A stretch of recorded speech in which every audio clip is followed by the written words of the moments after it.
Congratulations Sanju గారు and మధుర శ్రీధర్ గారు మొత్తానికి వచ్చేస్తున్నారు 14th భయం లేదా సార్? 14th అన్ని సినిమాలు ఉన్నాయి.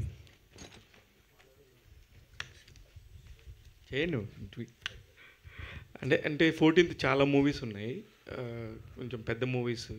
కానీ ముందు నుంచే మీరు వస్తున్నట్టుగా ముందు నుంచి ఎప్పటి నుంచో చెప్తున్నారు. ఎలా అనిపిస్తుంది? అంటే ప్రెజర్ ఉంటుంది కదా కొంచెం, ఎట్లాగైనా థియేటర్ ప్రెజర్ అది. అంటే ఈ సినిమాకి అయితే థియేటర్ ప్రెజర్ అయితే లేదు. సో కంటెంట్ నచ్చితే ఆడియన్స్ వస్తారు అని చెప్పి అంతే. దట్స్ ద ధైర్యం అంతే. ఇప్పుడు ఇండస్ట్రీలో నాకు తెలిసి ఎవరితో రిలేషన్ ఉండాలన్నా కూడా పక్కన చివరికి ఇటు చేసి ఒక డాట్ కలుస్తుంది. అక్కడ మధురాశ్రీధర్ ఉంటాడు. అలాంటి మధురాశ్రీధర్ ఎందుకు ఇంత గ్యాప్ తీసుకుంటున్నాడు?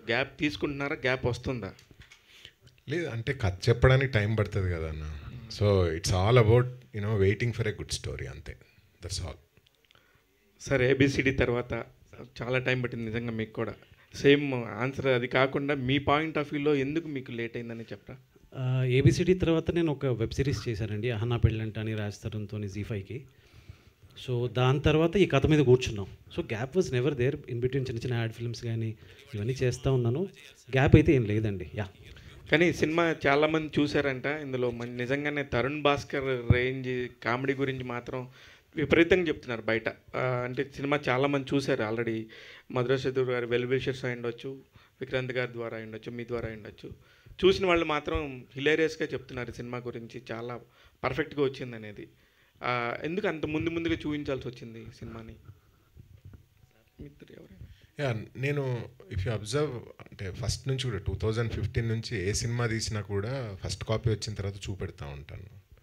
సో అంతే, పార్ట్ ఆఫ్ ఇట్. ఇది కూడా ఒక 10 షోలు ముందే చూపెడతాను అందరికీ. అప్పుడు మేము పెళ్లి చూపులు డిస్ట్రిబ్యూట్ చేసినప్పుడు కూడా 30 షోస్ వేసాము. నా సినిమాలు అన్నీ కూడా ముందు ఫస్ట్ కాపీ వచ్చిన వెంటనే ఒక 10 షోలు ఈజీగా చూపెట్టి ఏదైనా ఉంటే చిన్న చిన్న చేంజెస్ ఏదైనా చేయడానికైనా just to know the audience pulse అంతే. So that's part of it. ఇవి కూడా వేసాం. సో సంతాన ప్రాప్తి వస్తూ హిట్ ప్రాప్తి వస్తూ అని చెప్పేసి కోరుకుంటున్నాం. Thank you. ఒక మంచి అంటే సమాజంలో ఉన్న ఒక మంచి పాయింట్ని తీసుకోవడం జరిగింది. ఇప్పుడున్న సినారియోలో ఎలా ఉంటుంది ఏంటి అనేది, ఒక ఫ్యామిలీ బాండ్ ఇంకా పెరగాలి. సో ఆ ఫ్యామిలీ హ్యాపీ ఫ్యామిలీ కావడానికి కపుల్స్ ఎలా ఇబ్బంది పడుతున్నారు అనేది మనం ప్రస్తుతం సొసైటీలో చూస్తున్నాం. దాని చుట్టూ జరిగేటువంటి డ్రామాను కూడా మనం ఫేస్ చేస్తున్నాం కొంతమంది. సో దాన్ని స్క్రీన్ మీద ఎలా తీసుకురాబోతున్నారు అంటే చాలా సెన్సిటివ్ సబ్జెక్ట్ ఇది. సో దాన్ని ఎలా ఎంటర్టైన్ వేలో తీసుకెళ్తున్నారని మీ కంటెంట్ కనబడుతుంది. సో ఎంత కాన్ఫిడెంట్గా ఉన్నారు ఇది సొసైటీలో ఉన్న ప్రతి ఆడియన్స్కి కనెక్ట్ అవుతుంది అనేది? అంటే సొసైటీలో ఉన్న ప్రతి ఆడియన్స్ కనెక్ట్ అవుద్దా లేదా అని తెలియదు నాకు. But it came out so well actually. Very entertaining cinema and very contemporary subject. అంటే ఇది గత 15 years నుంచి ప్రతి ఎస్పెషల్లీ సాఫ్ట్వేర్ ఇంజనీర్లు కానీ బిజీ లైఫ్ స్టైల్లో పిల్లలు పుట్టకపోవడం అనేది ఒక పెద్ద సమస్యగా ఉండింది. అండ్ అన్నిటికంటే ముఖ్యంగా ఏంటంటే అత్యంత ఎక్కువ జనాభా కలిగిన భారతదేశంలో అత్యంత ఎక్కువ ఫర్టిలిటీ సెంటర్స్ ఉన్నాయి. సో అక్కడి నుంచి డ్రా చేసుకున్న లైన్ అనమాట ఇది. So we addressed it very sensibly and sensitively. ఎక్కడ లైన్ దాటకుండా, ఒక్క బూతు లేకుండా ప్రాపర్గా family entertainer but lot of comedy అనమాట. సో విక్రాంత్ గారు సో ఈ లైన్ చెప్పగానే మీకు ఏమనిపించింది? ఎక్కువగా అంటే ఈ లైన్ అనేది సాఫ్ట్వేర్ ఎంప్లాయీస్ చాలామంది సో హాస్పిటల్ చుట్టూ తిరుగుతుంటారు అనేది సో జనరల్ పర్సెప్షన్. కానీ మిగతా అన్ని వర్గాలకు సంబంధించినటువంటి ప్రజలు కూడా పెళ్ళైన తర్వాత ఇలాంటి సమస్యతో బాధపడుతుంటే సో హాస్పిటల్ చుట్టూ మనం చూస్తున్నాం. సో ఈ లైన్ చెప్పినప్పుడు ఒక యంగ్స్టర్గా మీకేమనిపించింది, ఒక ఆడియన్గా? సార్ నాది కూడా సాఫ్ట్వేర్ బ్యాక్గ్రౌండే. అండ్ నేను చాలామందిని చూశాను ఈ ప్రాబ్లమ్తో సఫర్ అవుతున్న వాళ్ళని, నా ఫ్రెండ్స్ని, ఫ్యామిలీలో కొంతమందిని. సో చదివినప్పుడు ఫస్ట్ నాకు అనిపించింది ఇది చెప్పాల్సిన కథ అనిపించింది. అంటే ఇది పిల్లలు పుట్టకపోవడం అనేది ఒక ప్రాబ్లం అయితే ఆ టైంలో వాళ్ళు ఫేస్ చేసే ఆ సోషల్ ఇష్యూస్ చుట్టూ జనాల మధ్యలో, సో అది కూడా చెప్పాలి. ఆ మెంటల్ అగని అనేది చాలా పెద్ద అగని బేసిక్గా. కానీ ఈ స్క్రిప్ట్ అలా అని చెప్పి దీన్ని ఏదో ఒక ప్రీచీగా వెళ్లకుండా ఒక లైట్ హార్టెడ్ వేలో బట్ అట్ ద ఎండ్ బయటకు వచ్చేటప్పుడు ఒక మంచి మెసేజ్తో బయటకు వచ్చేట్టు రాసిన స్క్రిప్ట్ అనమాట. సో ఫస్ట్ చదివినప్పుడే ఐ వాజ్ సోల్డ్ కంప్లీట్లీ. ఇది కంపల్సరీగా చేయాలి అనిపించింది, చేశాను. శ్రీధర్ గారు sir, first of all congratulations. Thank you. So song బాగుంది, ట్రైలర్ బాగుంది.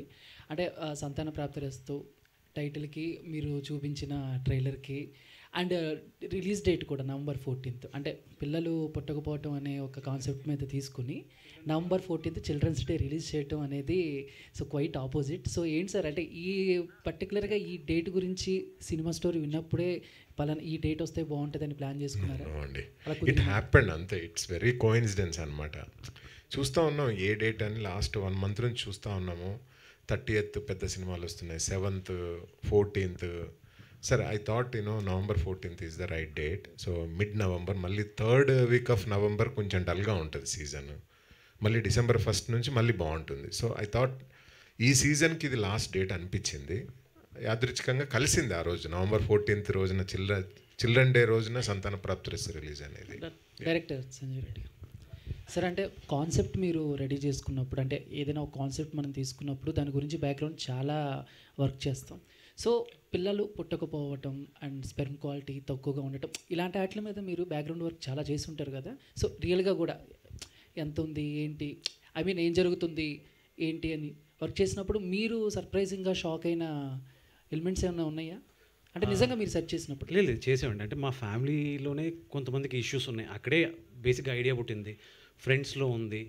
సో ఎందుకో ఇది అంటే ఇప్పుడు మీరు సార్ అన్నట్టుగా మీరు ఇంటి నుంచి ఆఫీస్ బయలుదేరితే you will see lot of fertility centres ఈ మధ్య IVF కానీ ఇవన్నీ వచ్చేసాయి.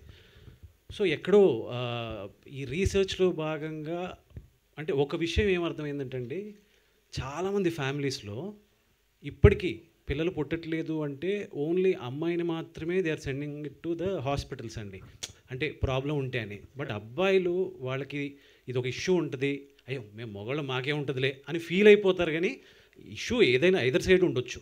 సో ఇద్దరు వెళ్ళి చెక్ చేసుకుంటే బాగుంటుందని ఈ ప్రాసెస్లో నాకు అర్థమైంది. సో క్లైమాక్స్లో ఏమన్నా దానికి సో విరుగుడు ఏమన్నా ఒక మంచి వాయిస్ ఓవర్ ఉంటుందండి. You will all connect with that. Sure. Thank you sir. Thank you. Vikrant గారు, సో హాయ్ అండి. సో స్పార్క్కి అండ్ సంతాన ప్రాప్తికి సమ్ గ్యాప్ ఉంది మీకు లైక్ ఫిలిం పరంగా. అంటే ఎందుకు ఆ గ్యాప్ వచ్చింది and why you choose the script అంటే ఏం చెప్తారు? గ్యాప్ అనేది మెయిన్ మంచి స్క్రిప్ట్ పిక్ చేసుకోవాలి స్పార్క్ తర్వాత ఒకటి. రెండోది కొంచెం నా మీద నేను వర్క్ చేసి నాలో ఉన్న యాక్టర్ని ఎక్స్ప్లోర్ చేసుకొని బేసిక్గా కొంచెం కొన్ని స్టేజ్ షోస్ చేసి కొంచెం కాన్ఫిడెంట్గా ఫీల్ అయ్యాక then I start listening to scripts యాక్చువల్గా. అండ్ ఈసారి ఏమనిపించిందంటే let's listen to something, let's do a movie that has some value to the society. ఒక మంచి మెసేజ్ పాస్ చేయాలి అన్నట్టు అనిపించింది. ఒక రిలేటబుల్ స్క్రిప్ట్ తీసుకోవాలి అలాగా. సో ఆ ప్రాసెస్లో నేను చాలా విన్నానండి, ఒక 100+ మేబీ 200 విన్నప్పుడు నాకు ఫస్ట్ వినగానే ఐ వాస్ కంప్లీట్లీ సోల్డ్ అనిపించింది ఈ స్క్రిప్టే అనమాట యాక్చువల్గా. సో అందుకని తీసుకున్నాను. ఆల్ ది వెరీ బెస్ట్ అండి. చాలా ఇంట్రెస్టింగ్గా అనిపించింది ప్రతి పాయింట్ చూస్తుంటే. అరే ఈసారి ఏదో కొంచెం కొత్తగా ఉండబోతుంది విత్ ఏ కాంప్లికేటెడ్ ఇష్యూ అని చెప్పి అనిపించింది. హోల్ టీమ్కి కంగ్రాచులేషన్స్. అండ్ శ్రీధర్ గారు సార్, యాక్చువల్లీ స్మాల్ మూవీస్కి నాన్ థియేట్రికల్ బిజినెసెస్ అవన్నీ కొంచెం క్లిష్టంగా ఉంటున్నాయి కొంతమందికి చాలా ఈజీగా ఉంటుంది. మీరు ఎలాంటి జాగ్రత్తలు తీసుకున్నారంటే what you'll say sir about Santhana Prapthirasthu? Good part of Santhana Prapthirasthu ఏంటంటే కంటెంట్ డెఫినెట్లీ ఇంపార్టెంట్ ఏదైనా బిజినెస్ చేయాలంటే. పెద్ద హీరోలకేమో ముందే కాంబినేషన్స్ ఆ సెట్తోని బిజినెస్ చేయొచ్చు.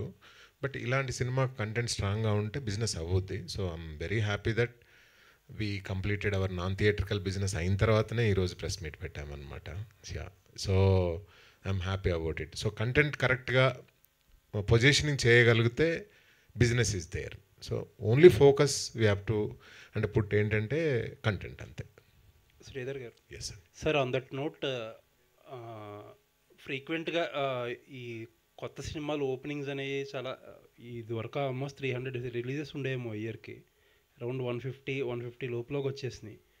మీరు చిన్న సినిమాలు చేస్తారు ప్లస్ చిన్న సినిమాలకి కొన్ని సపోర్ట్ కూడా చేస్తారు కాబట్టి అసలు ఏం జరుగుతుంది ట్రెండ్ అసలు ఇప్పుడు ప్రజెంట్ ట్రెండ్? ఎందుకంటే ఆల్మోస్ట్ మంత్స్కే సిచ్యువేషన్ మారిపోతుందని కూడా చెప్తున్నారు ప్రొడ్యూసర్. సో చిన్న సినిమాలకు మాత్రం ఆల్వేస్ అంటే చాలా ఛాలెంజెస్ ఉన్నాయి.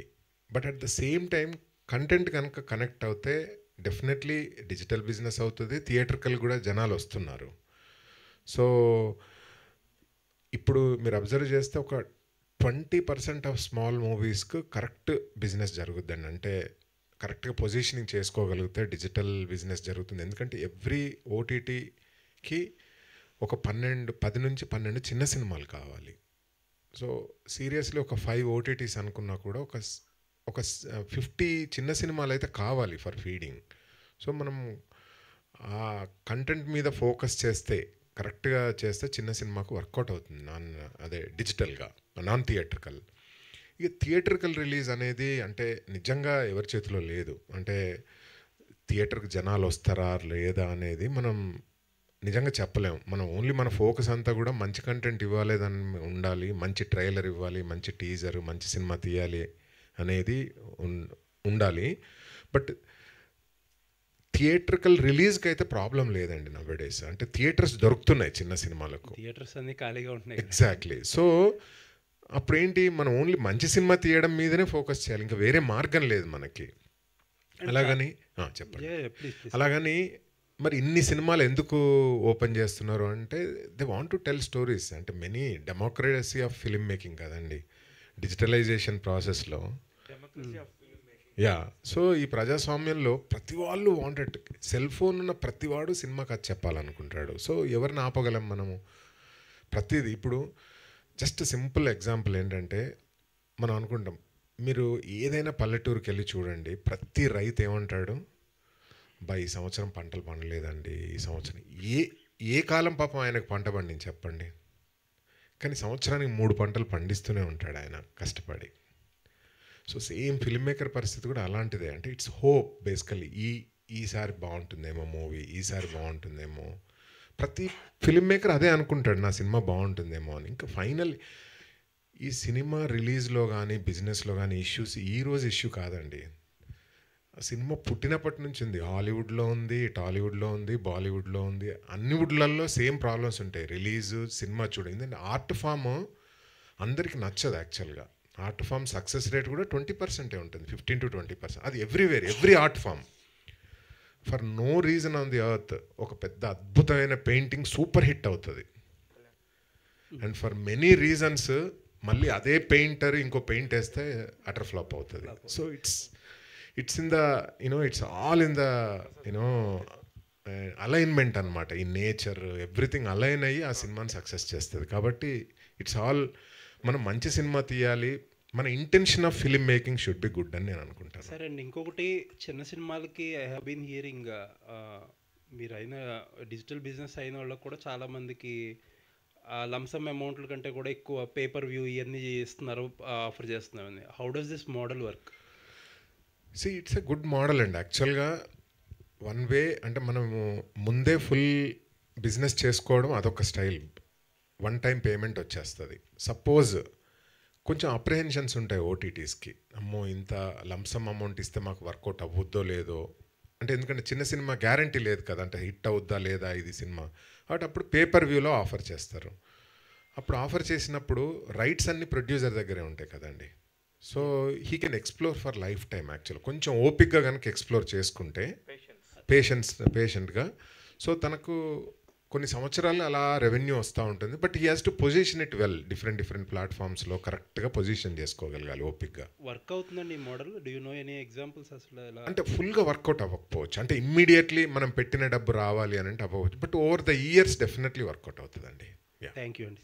Thank you sir. Dawood garu, ఇప్పుడు మనం 80s చూసుకుంటే ఎవరింట్లో చూసినా 4 పిల్లలు కామన్గా ఉండేవాళ్ళు. 90s 3 వచ్చారు. తర్వాత అసలు ఆడపిల్ల వద్దు, ఆడపిల్లని లేకుండా చేద్దాం అన్నట్టుగా అప్పుడు సర్వీస్ సెంటర్స్ వచ్చేసినాయి. ఇప్పుడు చూస్తేనేమో మొత్తం ఎంటైర్ డిఫరెన్స్ చేంజ్ అయిపోయింది. అసలు 1000 మందికి ఎప్పుడన్నా ఒకళ్ళకి ఇంకా పిల్లలు కలగలేదనేది ఎప్పుడన్నా వింటూ ఉంటాం. అలాంటిది ఇప్పుడు అది చాలా కామన్గా, చాలా క్వైట్ న్యాచురల్గా అయిపోయింది. ఇప్పుడు ఈ అనాలిసిస్ని పట్టే మీరు రాశారా సార్ ఈ పాయింట్స్? అవును సార్. ఈ అనాలిసిస్ ఐడియా ఉందా మీకు? యాక్చువల్లీ శ్రీధర్ గారు చెప్పినట్టుగా the major striking thing which made us to do the story is that మనం almost I think 2 years back we have crossed China. We are the most populated country right now I think. Correct. So అది census వచ్చిన తర్వాత తెలిసిపోద్ది. But already they are all talking about it. But still ఎక్కడ చూసినా ఈ IVF or water fertility centres అనేది ఎక్కడ చూసినా కనపడుతుంది. ఎందుకు అని ఒక చిన్న దట్ క్యూరియాసిటీతో ఇది స్టార్ట్ అయింది sir actually. So So appudu we started doing it, and we found out that there are issues and all. That is what we have addressed in the movie, but in a very entertaining way. That is the advantage we had. I mean, like. Sanjeev garu, ఇప్పుడు చూస్తే చాలామంది కూడా main rural సర్కిల్లో కాకపోయి ఉండొచ్చు, కానీ ఇక్కడైతే కనుక ఇప్పుడు మాకు అసలు పిల్లలే వద్దు, మేమిద్దరమే అనే వాళ్ళకి ఈ సినిమా ఎలాగా కనెక్ట్ అవ్వచ్చు? సార్, మేమేంటంటే ఈ పిల్లలు వద్దనుకునే వాళ్ళ గురించి, లేదంటే జెనెటికల్గా రియల్గా ప్రాబ్లం ఉన్న వాళ్ళ గురించి we are not discussing this sir. పాపం గాడ్స్ గ్రేస్ వల్ల వాళ్ళకి జెనెటికల్గా ఉన్న వాళ్ళకి పిల్లలు పుట్టాలని కోరుకుంటాము. బట్ ఇప్పుడు ఏంటంటే చాలామంది ఈ అలవాట్ల వల్ల, డ్రింకింగ్ అవ్వచ్చు, స్మోకింగ్ అవ్వచ్చు, ఈ స్ట్రెస్ వల్ల అవ్వచ్చు, వేరియస్ రీజన్స్ వల్ల తెచ్చుకుంటున్నారు బేసిక్గా ప్రాబ్లమ్స్ని. సో వాళ్ళ కోసం మా మెయిన్ ఫోకస్ ఇది. ఇట్స్ ఆల్ అబౌట్ దట్ అండి. బట్ పిల్లలు వద్దనుకునే వాళ్ళకి ఇట్స్ దేర్ ఓన్ ఫ్రీడమ్ అండి, అంతే. We are not against it. Thank you. Sanjeev garu, this is ప్రజావాణి అండి. హాయ్. ఫస్ట్ ఏబిసిడి అన్నారు, ఆ తర్వాత సంతాన ప్రాప్తి రసం అంటున్నారు. మంచి అచ్చ తెలుగు టైటిల్ చాలా బాగుంది, ప్లస్ టీజర్ కూడా బాగుంది. ఈ సినిమా ఫర్టిలిటీ సెంటర్స్ మీద సంధిస్తున్న బాణం అనుకోవచ్చా? అస్సలు కాదండి. ఇట్స్ అబౌట్ పిల్లలు లేని ఓ కపుల్. అది మీకు ట్రైలర్లో అర్థమైపోయి ఉంటుంది. ఒక అమ్మాయి అబ్బాయి డిఫరెంట్ బ్యాక్గ్రౌండ్స్లో నుంచి వచ్చి వాళ్ళు ప్రేమించి పెళ్లి చేసుకున్నారు. మనం అంటే జనరేషన్స్ నుంచి చూస్తున్నాం. అలా లేచిపోయిన వాళ్ళు ఏంటంటే పిల్లలు పుడితేనే యాక్సెప్ట్ చేస్తారు అనేది ఒకటి ఉంటుంది మైండ్లో. సో అలా అనుకొని పాపం వీళ్ళు లేచిపోయి వచ్చారు. బట్ ఇష్యూ తెలియదు అనమాట, హీరోకి ఆ ప్రాబ్లం ఉంది సినిమాలో అన్న విషయం తెలియదు. సో వీఆర్ డిస్కసింగ్ అబౌట్ దాన్ని టచ్ చేస్తాం, ఈ ఫర్టిలిటీ ఇష్యూస్ని టచ్ చేస్తాం, కానీ మా సినిమా అది కాదు. It's a family entertainer and youthful love story కూడా ఉంది దీంట్లో. యా. విక్రాంత్ గారు, గ్లామర్ రోల్ అనేసి అన్నారు. అది అనగానే ఎలా అనిపించింది మీకు? వెంటనే యాక్సెప్ట్ చేస్తారా? అంటే రోల్కి తగ్గట్టు చేంజ్ అవ్వడం అనేది ఇంపార్టెంట్ అండి. బేసిక్గా you have to be a good actor అనేది డైరెక్టర్ గారు ఇలా కావాలంటే అలా మారాలి, మనం మౌల్డ్ అవ్వాలి. సో వెయిట్ అంటే ఇంకొక విధంగా చూస్తే అందరూ తగ్గాలి, స్లిమ్ అవ్వాలంటారు. అది ఇంకా ఇబ్బంది, కానీ ఒక 5 కిలోలు గెయిన్ అవ్వమంటే ఏమో 4 రోజులు కూర్చొని తినేసి లావ్ అయిపోయాం బేసిక్గా. బట్ అదర్వైజ్ అంటే మనం చైతన్య అనే క్యారెక్టర్ ఎలా ఉండాలి అనేది డైరెక్టర్ గారికి ఒక క్లియర్ విజన్ ఉన్నదండి బేసిక్గా. సో ఆయన చెప్పినట్టు ఎగ్జాక్ట్గా అలాగే అవ్వాలి నేను అని ట్రై చేశాను. I hope it came out that way. Sridhar గారు, మీరు సురేష్ బాబు గారికి పెట్టిన మెసేజ్ నిజమవ్వాలనేసి కోరుకుంటున్నాము. అలాగే మీకు ఈ సినిమా మంచి సక్సెస్ అవ్వాలని కోరుకుంటున్నాం. All the best sir. Thank you so much. Ajay గారు. సంజీవ్ గారు సార్, ఇది కంప్లీట్ ఒక ఎంటర్టైన్మెంట్ వే ఆఫ్ ఫిలిం కింద కనిపిస్తుంది. సో అంటే చాలామంది other heroes are there, Vikrant garu entertainment జోనర్కి ఎలా సెట్ అవుతారు అని ఆయన చూస్ చేసుకున్నారు పాయింట్ ఆఫ్ వ్యూ. అంటే ఆ కట్అవుట్ మీరు చూస్తే కొంచెం పెద్ద కట్అవుటే. అటువంటి వాళ్ళకి ఇటువంటి ఇష్యూ ఉందనుకున్నాం అనుకోండి, ఇంకా ఎక్కువ ఫన్ జనరేట్ అవుతుందని నాకు ఫస్ట్ ఆయన చూడంగానే, శ్రీధర్ గారు నాకు ఆయన పరిచయం చేయగానే ఫస్ట్ వచ్చిన థాట్ అనమాట. అండ్ అగైన్ ఆయన యాక్టింగ్ స్కిల్స్ కానీ, ఆదిశక్తి థియేటర్కి వెళ్ళి అక్కడ థియేటర్స్ గ్రూప్ అవన్నీ చేసి వచ్చారు. వచ్చిన తర్వాత మేము కొన్ని సీన్స్ డిస్కస్ చేసుకున్నాం. సో అది పర్ఫార్మెన్స్ కూడా చేసి చూపించారు. అక్కడ ఆ టింజ్ ఉంది, ఆ ఫన్ టింజ్ ఉంది. ఇంకోటి మేము క్యారెక్టరైజేషన్ డిజైన్ చేసాం అనమాట సినిమా కోసం. సో దాంట్లో మీరు సినిమా చూస్తే కనుక స్టార్టింగ్ నుంచి ఎండింగ్ వరకు ఆ క్యారెక్టరైజేషన్ వదిలిపెట్టకుండా ఉన్నారు. సో ఆ కమిట్మెంట్ ఇవన్నీ కూడా నాకు బాగా నచ్చాయండి. అందుకని విక్రాంత్ గారు, మీకు వచ్చేటప్పటికి అంటే ఇక్కడ చాలామంది ఆర్టిస్టులు 1000 వాళ్ళ రాకెట్, మల్టీ షాట్స్, ఇందులో మీరేంటి కంప్లీట్గా? సో అంటే చాలా వాళ్ళు డిఫరెంట్ పెర్ఫార్మెన్స్, వాళ్ళందరూ కూడా కామెడీ వాళ్ళ దగ్గర నుంచి చాలా ఎక్కువ వస్తుంది. సో మీ సైడ్ నుంచి కామెడీ ఎంత ఎక్స్పెక్ట్ చేయాలి? ఇవన్నీ వెలిగించే కాకరపోతుంటుంది చూసారా బేసిక్గా, అది నేను. కాకపోతే ఈ సినిమాలో ఎలాగని కాకరపోతానని చెప్పు. సార్ మధురాజ్ గారు, సార్ అంటే ఇందాక సార్ అడిగిన క్వశ్చన్కి, అంటే ఈ చిన్న సినిమాలు అనే పాయింట్, చిన్న పెద్ద లేదు, ఈ రోజులో కంటెంట్ ఇస్ ద కింగ్, అది ప్రూవ్ అవుతూ వస్తుంది. కానీ చిన్న సినిమాలకు మెయిన్గా సింగిల్ స్క్రీన్స్, మల్టీప్లెక్స్లో స్క్రీన్స్ దొరికేస్తున్నాయి. సింగిల్ స్క్రీన్స్ దొరికి చిన్న సినిమాలు ఎక్కడ స్ట్రగుల్ అవుతున్నాయంటే సింగిల్ స్క్రీన్స్ దొరకకపోవడం. సింగిల్ స్క్రీన్స్లో బికాస్ టికెట్ కాస్ట్ తక్కువ ఉంటుంది and lower class, middle class options ఉంటాయి చూస్ చేసుకుని థియేటర్కి రావడానికి. మల్టీప్లెక్స్లో ఏమవుతుందంటే కింద నుంచి పైదాకా ఒకటే రేటు, మనకి 200 పెడితే కింద కూర్చున్నట్టు పైన కూర్చున్నట్టు. బట్ సింగిల్ స్క్రీన్స్ దొరకడమే కష్టం. అలాంటి దాన్ని అంటే మీరు from past you are in the industry, so present struggle main చిన్న సినిమాలకి అది కూడా అనుకోవచ్చు. అస్సలు అంటే అసలు థియేటర్ల సమస్య ఉందని నేను అనుకోను, ఫస్ట్ పాయింట్. సెకండ్ పాయింట్, నా సినిమాలకైతే థియేటర్ల సమస్య ఇప్పటివరకు ఫేస్ చేయలేదు, సెకండ్ పాయింట్. థర్డ్ పాయింట్, అసలు సింగిల్ స్క్రీన్, నేను ఇది మాట్లాడితే ఏదన్నా హర్ట్ అవుతారేమో కానీ అసలు సింగిల్ స్క్రీన్లు అనేది ఎవెన్చువల్లీ ఒక 4-5 ఇయర్స్లో పోతాయండి. అసలు no one is interested to watch in single screens. కొంచెం ఎక్సైట్మెంట్, కొంచెం బెటర్ ఎక్స్పీరియన్స్ కావాలన్నా అందరు మల్టీప్లెక్స్కి వెళ్ళిపోతున్నారు యాక్చువల్గా. So there is no point. నాకైతే సింగిల్ స్క్రీన్లు మల్టీప్లెక్స్లు ఈ పాయింట్ అయితే నాకు తెలియదు, ఫస్ట్ పాయింట్. తర్వాత సంతాన ప్రాప్తిరస్తు లాంటి సినిమా డెఫినెట్లీ కావలసినన్ని థియేటర్లు దొరుకుతాయి. అంటే మల్టీప్లెక్స్ ఇది అంటే ఫస్ట్ వీక్ అయితే this is going to be a big multiplex సినిమా. సో తర్వాత సెకండ్ వీక్ కొంచెం టౌన్స్లోకి వెళ్తుంది డెఫినెట్లీ. కాబట్టి థియేటర్లు దొరక్కపోవడం అనేది ఉండదు. That's what I want to say. Yeah, I hope I answered your question. Sridhar Ajay garu ఏదైనా డెఫినెట్లీ చాలా మట్టుకు సింగిల్ స్క్రీన్లు ఆల్రెడీ ఐదర్ ఫంక్షన్ హాల్ అన్న అయినాయి, లేకపోతే క్లోజ్ అఫ్కోర్స్ అయ్యొచ్చు ఉండొచ్చు, కానీ మీరు అలా దాన్ని స్టేట్మెంట్గా చేయడం అనేది అయితే ఒక్క నిమిషం. కొన్ని సింగిల్ స్క్రీన్లు ఇప్పుడు వైజాగ్లో జగదంబ థియేటర్ ఉంది, ఐకానిక్ థియేటర్. అలా ఐకానిక్ థియేటర్స్ ఉంటాయి. మిగతా థియేటర్లు మెయింటెనెన్స్ కష్టమైపోతుంది. ఇప్పుడు పెద్ద హీరోల సినిమాలు వచ్చినప్పుడు ఆ ఫ్రైడే సాటర్డే సండే నిండుతున్నాయి, మిగతా అన్ని షోలు క్యాన్సిల్ అవుతున్నాయి కదా. సో డెఫినెట్లీ సింగిల్ స్క్రీన్, నా ఉద్దేశం అయితే single screens have to be converted to multiplexes. దాని అమ్యూజ్మెంట్ అంటే కొంచెం ఇప్పుడు సత్యం థియేటర్ ఏఎంబి లాగా చేంజ్ ఎగ్జాక్ట్లీ ఐకానిక్ సత్యం థియేటరే AAA అయిపోయింది. సో ఎవెన్చువల్లీ ఇప్పుడు అంతెందుకు మన ఆర్టీసీ క్రాస్ రోడ్లో సుదర్శన్ సంధ్య, బట్ మల్టీప్లెక్స్ అయింది ఏంటి, దేవి పక్కన సుదర్శన్ కదా, సుదర్శన్ కదా, సుదర్శన్ 70mm మల్టీప్లెక్స్ కన్వర్ట్ చేసేసారు. సో 5 yearsలో అవ్వాల్సిందే, వేరే రూపాంతరం చెందాల్సిందే. యా, అంటే మీరు ఫైనల్గా సింగిల్ స్క్రీన్ అనేది ఇంకా ఉండదు అనేది మీరు క్లారిఫై. ఐకానిక్ థియేటర్స్ తప్ప నాకు తెలిసి ఆంధ్రప్రదేశ్ తెలంగాణలో ఒక 15 నుంచి 20 ఐకానిక్ థియేటర్స్ ఉంటాయి. మిగతా అన్ని మల్టీప్లెక్స్ అని అవ్వాలి, లేకపోతే క్లోజ్ చేసుకోవాలి. ఇప్పుడు శ్రీధర్ గారి స్టేట్మెంట్ ఆంధ్రప్రదేశ్ తెలంగాణలో 20 థియేటర్లు తప్ప మొత్తం వెళ్ళిపోతాయి అనేది మీరు స్టేట్మెంట్ 5 yearsలో ఆఫ్టర్ 5 years. అజయ్ గారు సాంగ్ చాలా బాగుందండి. సాంగ్ చాలా బాగుందండి, లిరిక్స్కి అండ్ ఆ బ్యాక్గ్రౌండ్ మ్యూజిక్ సూపర్గా ఉంది. సో డైరెక్టర్ గారు మీకు చెప్పినప్పుడు what ever the inputs he gave, so దానికి తగ్గట్లుగా కంపోజ్ చేశారా, లేదంటే స్టోరీ మొత్తం మీకు ముందే తెలుసా?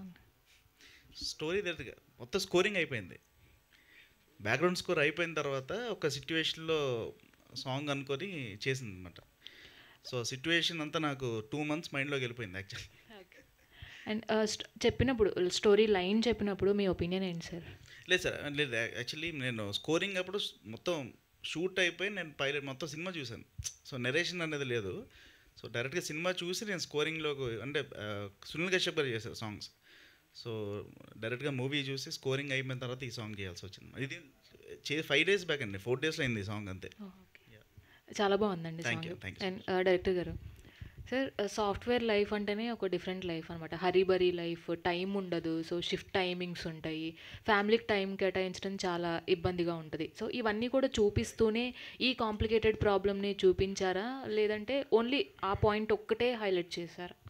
లేదండి, నాట్ ఓన్లీ సాఫ్ట్వేర్ ఇంజనీర్స్, ఇప్పుడున్న ప్రతి ఒక్కరూ కూడా ఈ స్ట్రెస్ఫుల్ లైఫ్లో ఉంటున్నారు. సో మేము ఈ సాఫ్ట్వేర్ బ్యాక్గ్రౌండ్ తీసుకోవడానికి రీజన్ ఏంటంటే వీళ్ళకి ఇంకా ఎక్కువ ఉందన్నమాట ఈ ప్రాబ్లం. సో వాళ్ళేమేమి డిగ్రేడ్ చేయడానికి కాదు, కానీ సో వీ వాంట్, మా క్యారెక్టర్ రాసుకున్నప్పుడు is a software engineer and there is a conflict in the film. యాక్చువల్గా ఫాదర్ మురళీధర్ గౌడ్ మీరు ఆల్రెడీ చూసుంటారు కదా, హీస్ అ గవర్నమెంట్ ఎంప్లాయ్. అతను కూతురు గ్రూప్స్ ఎగ్జామ్స్ రాస్తూ ఉంటుంది అనమాట. So he hates software engineers, ఎందుకంటే వాళ్ళకి డబ్బు బాగా వచ్చేస్తే దాన్ని ఎలా ఖర్చు పెట్టాలి ఏమీ తెలియదని ఇటువంటి ఒక అపోహలో ఉంటాడు. అటువంటిది హీరో వచ్చి సాఫ్ట్వేర్ ఇంజనీర్ అవుతాడు. సో ఆ కాంట్రాస్ట్ కోసం మేము డిజైన్ చేసుకున్న క్యారెక్టర్స్లో అలా వచ్చిందండి.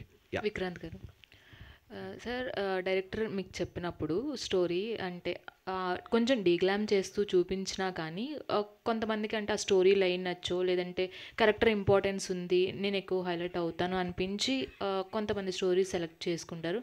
మీరు ఈ చూస్ చేసుకోవడానికి, చైతన్య క్యారెక్టర్ ప్లే చేయడానికి మీకు అంత హిట్ పాయింట్ ఏంటి? అంటే ఈ క్యారెక్టర్ నేను ఎక్కువ కనపడతా వాటి అన్నిటికంటే ఈ స్టోరీ నేను ఇందాక చెప్పినట్టు చెప్పాల్సిన కథ అనిపించిందండి. మంచి సొసైటల్ ఇంపాక్ట్ ఉండే ఒక కథ and it's a very well return script. అది మాత్రం సినిమా రిలీజ్ అయ్యాక అందరూ అంటారని నా స్ట్రాంగ్ నమ్మకం బేసిక్గా. సో చదివినప్పుడే నాకు అనిపించింది చాలా జాగ్రత్తగా రాసిన స్టోరీ స్క్రిప్ట్ ఇది, బ్యూటిఫుల్లీ రిటర్న్ స్క్రిప్ట్. అండ్ ఒక మంచి సొసైటీలో ఉన్న ఒక బర్నింగ్ ఇష్యూని చాలా నీట్గా చాలా చాలా స్మూత్గా అడ్రస్ చేశారు బేసిక్గా. సో చెప్పాల్సిన కథ అనిపించి మెయిన్ పిక్ చేసుకున్నాను. All the best. శ్రీధర్ గారు సార్, సో కాంటెంట్ అయితే చాలా ఫ్రెష్గా అనిపిస్తుంది సార్ ఇప్పుడు వరకు చూసిన దానికి. Thank you. సో మీరంటే not a regular kind of film maker, like చాలా క్వాలిటీ కంటెంట్ లేదా డిఫరెంట్గా ఉంటాయి మీ స్క్రిప్ట్స్ అన్నీ కూడా. Thank you. సో ఇట్లాంటివి చెప్పేటప్పుడు మీరు ఇందాకే చెప్పారు ఒక ఎడ్జ్ దాకా వెళ్తున్నాం, ఎక్కడ బార్డర్ క్రాస్ అవ్వలేదు, ఎక్కడ వల్గారిటీ ఉండదు, చాలా క్లీన్గా ఉంటుంది సినిమా మొత్తం అని చెప్పున్నాం. సో నెరేషన్ చేసినప్పుడు మీరేమైనా కరెక్షన్స్ చెప్పారా? లైక్ మీకు ఒక ఐడియా ఉంటుంది కదా ఏమైనా చేంజెస్, కానీ స్క్రిప్ట్లో ఇట్లా ఉండాలి అలా ఉండాలి ఏమైనా చేంజెస్? అంటే it's all we discuss a lot అండి యాక్చువల్లీ. అంటే డే వన్ నుంచి ఇట్స్ ఆల్ చాలా సంవత్సరాలుగా మేము ట్రావెల్ అవుతున్నాము, నేను, Sanjeev, Dawood. So we discuss a lot. ఇదంతా అంటే ప్రతి సీన్ డిస్కస్ చేసి డిఫరెంట్ యాంగిల్స్లో ఆలోచించి చేస్తాము. కాబట్టి ఇట్స్ ఆల్ నాట్ అబౌట్ నా ఇన్పుట్స్ ఉన్నాయా అలా ఏమి ఉండదు. మేము ఎన్నో ఉదయాలు గడుపుతాం. అంటే మార్నింగ్ అందరూ డైలీ గడుపుతారేమో కానీ మేము ఎర్లీ మార్నింగ్ 7 o'clock ఛాయ్ కూర్చొని ఈ స్క్రిప్ట్ను, సీన్లు, డైలాగులు డిస్కస్ చేస్తాం. అక్కడ నుంచి స్టార్ట్ అవుతుంది అంతే. So that's all or maybe అంటే సంజీవ్కు నాకు మధ్యలో basically our movies are born out of love, basically born out of discussions, born out of passion, born out of అంటే పిచ్చి, సినిమా పిచ్చి. So Santhana Prapthirasthu is all about that only. Yeah, definitely sir. I wishing blockbuster. Yeah, thank you so much. Sridhar garu పొద్దున్నే early morning చదువుకుంటే కనుక బ్రెయిన్కి వెళ్తుంది అంటారు, అందుకే పిల్లల్ని కూడా పొద్దున్నే చదువుకోమంటారు. మీరు కూడా పొద్దున్నే చదువుతూ ఉంటారేమో. మా స్క్రిప్ట్ డిస్కషన్ మార్నింగ్ 7కే స్టార్ట్ అవుతుంది. అదే, యా, విత్ కాఫీ ఆర్ చాయ్ అంతే. కానీ మధుర శ్రీధర్ గారు డైరెక్టర్ అవుదామని ఎంత పెద్ద జాబ్ వదులుకొని అంత పెద్ద కంపెనీ నుంచి బయటకు వచ్చి స్నేహగీతం లాంటి ఒక సినిమాకి డైరెక్ట్ చేసి అందులో చేసి నటించిన నటీనటులందరూ కూడా ఈ రోజుల్లో భారతదేశం మొత్తం గర్వించే ప్లేస్లో ఉన్నారు అందరు కూడా చాలామంది. కానీ అంత ప్యాషనేట్ డైరెక్టర్ ప్రొడ్యూసర్గా మారి క్యాష్ పంచుతున్నారు, కారణం ఏంటో? ప్రొడ్యూసర్గా మారడం అంటే నా ఉద్దేశంలో క్యాష్ పంచడం కాదు. సో ఇట్స్ ఆల్ ఐ ఏంటి term it as a film maker. I'm a sincere film మేకర్ని. So I enjoy every part of film making. So producer అనేవాడికి అంటే అన్ని శాఖల మీద అవగాహన ఉంటే కొంచెం ఇంట్రెస్టింగ్గా తయారవుతుంది, కరెక్ట్ బడ్జెట్లో తయారవుతుంది, కరెక్ట్గా పొజిషనింగ్ చేయగలం, కరెక్ట్ మార్కెటింగ్ చేయగలం. ప్రాబ్లం ఎక్కడొస్తుందంటే ప్రొడ్యూసర్ క్యాష్ పార్టీ అయినప్పుడు. Okay, so I'm not a cash party producer. Yeah, cash పంచడం అంటే నా ఉద్దేశం అది కూడా సర్కాస్టిక్గా కాదు శ్రీధర్ గారు, మీకు తెలుసు. నా ఉద్దేశం చాలా అంటే అంత ప్యాషన్ చంపుకుంటున్నారు, మళ్ళీ ఎప్పుడు మైక్ పట్టుకుంటున్నారు. ఈ మైక్ కాదు, 24 క్రాఫ్ట్స్ మీద గ్రిప్ వచ్చే మైక్, కెప్టెన్ మైక్ పట్టుకునేది తెలియదబ్బా.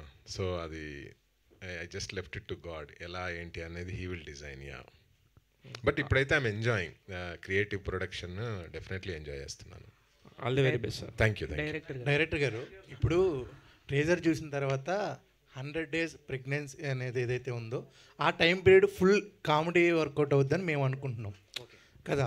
వినిల్ కిషోర్ క్యారెక్టర్ గారు కానీ ఏదైనా ఆ టైం పీరియడ్లో అంటే ఒక లైన్ అనేది ఉంటుంది అక్కడ కామెడీ జనరేట్ చేయడానికి. ఒకవేళ లైన్ దాటితే బూత్ కింద కన్వర్ట్ అవుతుంది. మీరు ఎలాంటి జాగ్రత్తలు తీసుకున్నారు ఆ లైన్ దాటకుండా? అదే అండి, స్క్రిప్ట్ లెవెల్ నుంచి కూడా మేము వెరీ క్లియర్గా మా ప్రొడ్యూసర్ గారు మేము అందరం ఒకటి అనుకున్నాం ఏంటంటే ఇది ఎక్కడ డైలాగ్ లెవెల్లో కానీ సీన్ ట్రీట్మెంట్లో కానీ వల్గారిటీ రావద్దు అని ఫిక్స్ అయ్యాం. సో అక్కడి నుంచి మేము డిజైన్ చేసాం కాబట్టి there is no scope of vulgarity anywhere. మీరు అన్నట్టుగా ఆ ఇంటర్వెల్ నుంచి 100 days ఏదైతే ఉంటుందో మీకు ట్రైలర్లో ఒకటి కనిపిస్తుంది ఫర్ షూర్గా. There is a second layer of film. మీరు థియేటర్కి వచ్చినప్పుడు డెఫినెట్గా you will love it.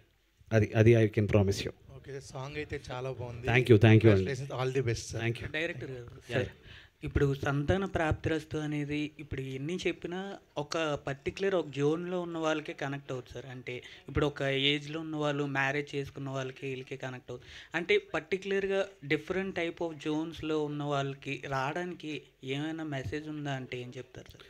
It's a family film అండి. సంతాన ప్రాప్తిరస్త అంటేనే ఆశీర్వాదం, పిల్లలు పుట్టాలి అని చెప్పి మన ఫ్యామిలీస్లో మాట్లాడుకునేది. ఇంకో విధంగా మనం చెప్పట్లేదు సినిమాని.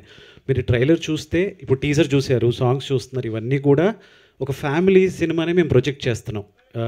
ఇది మాకు we are very sure it is మా యూబైఏ రాబోతుంది మాకు సెన్సార్ సర్టిఫికేట్ కూడా. సో ఫ్యామిలీస్ అన్నీ నీట్గా వచ్చి చూసి ఎంజాయ్ చేసే సినిమా అవుతుంది మాది. యా, ఏమైనా మెసేజ్ ఉంటుందా సార్ లాస్ట్? ఫర్ షూర్గా ఉంటుందండి. Yeah, okay sir. దాని మీద బటర్ఫ్లై ఒకటి పెట్టారు సార్, దానికి స్పెషల్ రీజన్ ఏమైనా ఉందంటే? ఏం లేదండి, అంటే ఒక గొంగళి పురుగు ఉంటుంది కదా, అక్కడ నుంచే మనకి బటర్ఫ్లై వస్తుంది. సో ట్రాన్స్ఫర్మేషన్ ఆఫ్ ఈ క్యారెక్టర్స్, ఈ స్టోరీ, దీన్ని దృష్టిలో పెట్టుకొని దాన్ని డిజైన్ చేసామండి. Yeah, thank you. Thank you అండి. Thanks allot.